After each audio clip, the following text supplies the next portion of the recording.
fundamental principle that you need to enter a discussion with an intent to solve it.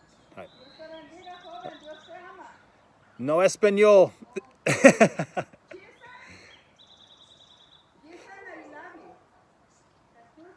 Jesus loves me. Gracias. Yes.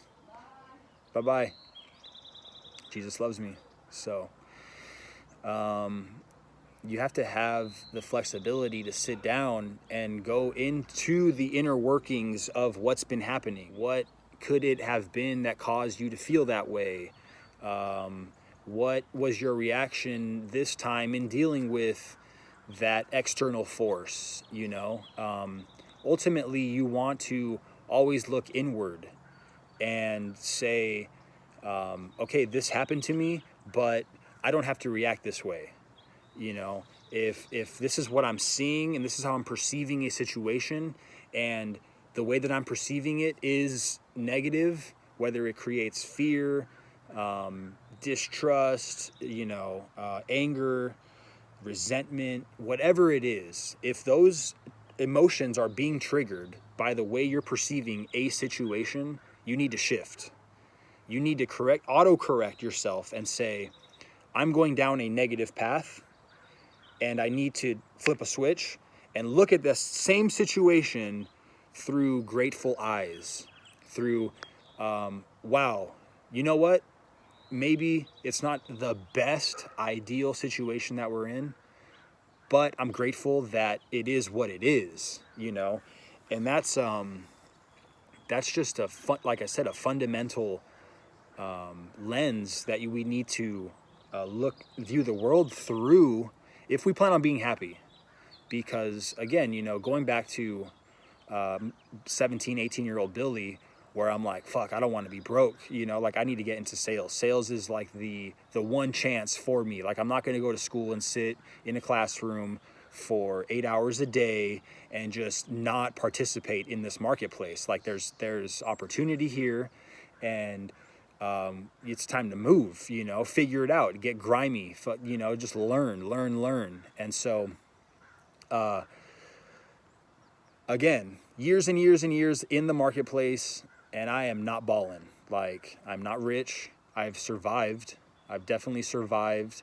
And, to a good degree, I would say, compared to most of the world. But even then, it's like, whatever. My situation isn't exactly what I want it to be, but I'm grateful.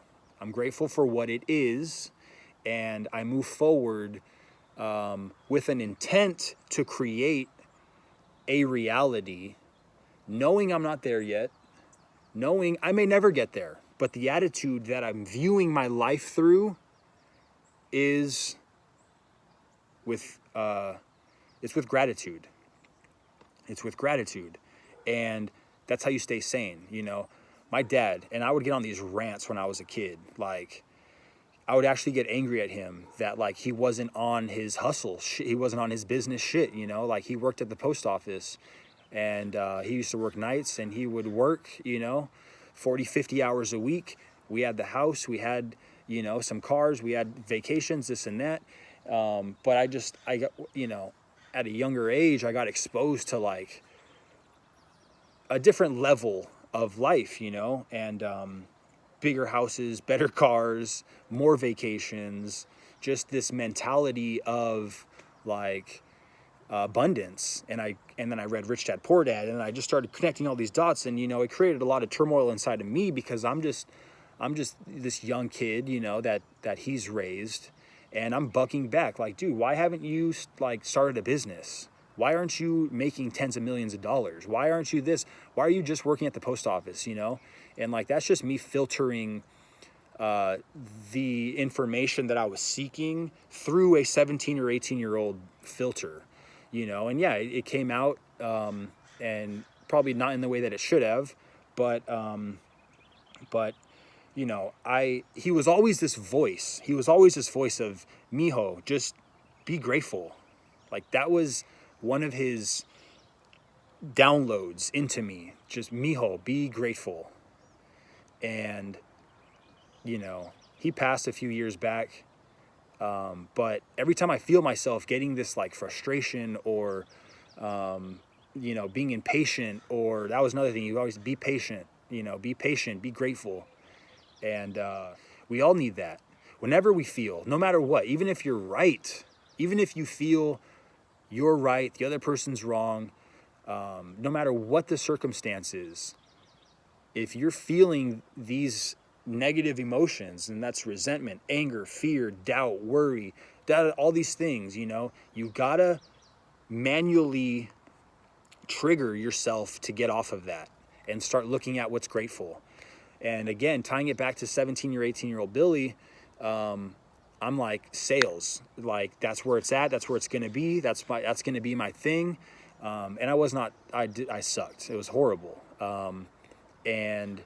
But again, you keep on it, you stay positive and you keep to the plan. And it's not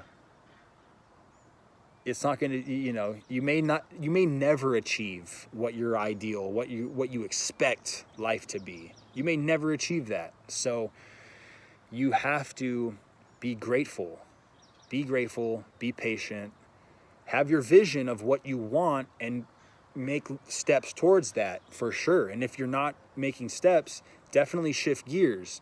But the gear shifting, it has to be in a healthy way, you know?